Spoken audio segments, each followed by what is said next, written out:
1985 کی بات ہے، میں نے ایک مرتبہ امریکہ میں بیان کیا موت کے عنوان پر، تو اس میں میں نے بتایا کہ بھائی عمر بن عبدالعزیز رحمۃ اللہ علیہ جا رہے تھے، ایک جگہ رونے بیٹھ گئے قبرستان میں. لوگوں نے پوچھا کہ آپ تو اس جنازے کے ولی تھے، آپ کیوں پیچھے کھڑے ہو گئے؟ تو فرمانے لگے کہ میں گزر رہا تھا تو مجھے یوں محسوس ہوا جیسے مجھے قبر سے آواز آ رہی ہے. یعنی کئی مرتبہ انسان کی کیفیت ایسی بنتی ہے نا، عام لوگ اس کو الوژن سمجھ لیں اور ہم اسے کشف کہہ لیتے ہیں. تو قبر نے کہا کہ عمر بن عبدالعزیز تم مجھ سے یہ کیوں نہیں پوچھتے کہ جو میرے اندر آتا ہے تو اس کا میں حشر کیا کرتی ہوں؟ تو فرماتے ہیں کہ میں کھڑا ہو گیا اور میں نے یہی پوچھا کہ بتا مجھے تو اپنے اندر آنے والے کے ساتھ کیا سلوک کرتی ہے؟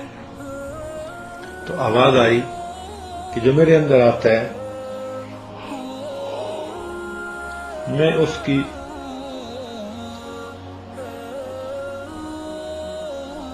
بدن کے اندر کیڑے ڈال دیتی ہوں، گوشت کو کھا لیتی ہوں، ہڈیوں کو جدا کر دیتی ہوں.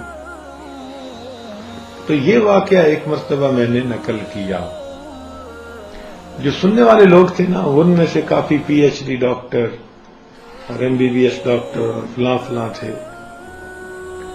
ان میں سے ایک ڈاکٹر میرے پاس آئے اور کہنے لگے جی کہ آپ نے یہ واقعہ کہاں پڑھا؟ میں نے ان کو بتایا کہ یہ واقعہ اس طرح پڑھا میں نے فلاں کتاب میں. وہ کہنے لگے جی آپ یہ منظر آنکھوں سے دیکھنا چاہیں گے؟ میں نے کہا بھائی عبرت کی نظر سے میں دیکھوں گا. کہنے لگے جی آپ 2 گھنٹے فارغ کریں. اس سلسلے میں بیعت تھے، اچھے بندے تھے، اپنے بندے تھے. اگلے دن 2 گھنٹے میں نے فارغ کیے تو وہ مجھے لے کر چلے گئے. ایک میوزیم تھا جس کا نام تھا نیچرل ہسٹری میوزیم. اس میں ایک ممیز کا سیکشن بنا ہوا تھا. شیشے کے کمرے بنائے ہوئے تھے اور روشنی ایسے کی ہوئی تھی جیسے عصر کا وقت ہوتا ہے. بہت خاموشی تھی اس سیکشن میں، بڑی عجیب سی وحشت تھی اس سیکشن میں.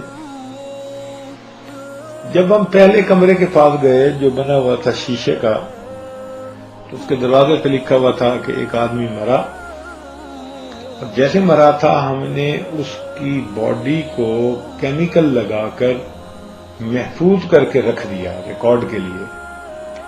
اندر ہم نے دیکھا کہ ایک انگریز مرا ہوا تھا اور اس کے جسم پر کیمیکل چھڑک کر انہوں نے اس کو پریزرو کر دیا تھا. اس کو ہنوت شدہ لاش کہتے ہیں، ممی کہتے ہیں. اس سے اگلے میں پہنچے، لکھا ہوا تھا کہ یہ بندہ مرا اور اس کو اتنا عرصہ قبر میں رکھنے کے بعد ہم نے نکالا اور جیسے اس کو پایا اسی طرح ہم نے کیمیکل چھڑک کر اس کو نمونے کے لیے رکھ دیا.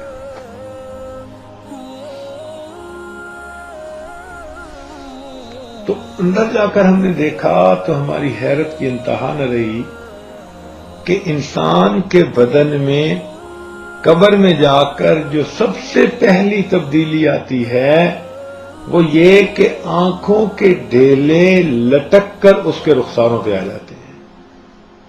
تو یہ آنکھ کا ڈیلا یہ بھی رخسار پر آیا پڑا اور یہ بھی رخسار پر آیا پڑا. وہ نگاہیں جو اللہ تعالیٰ نے اپنے گھر کو دیکھنے کے لیے دی تھی،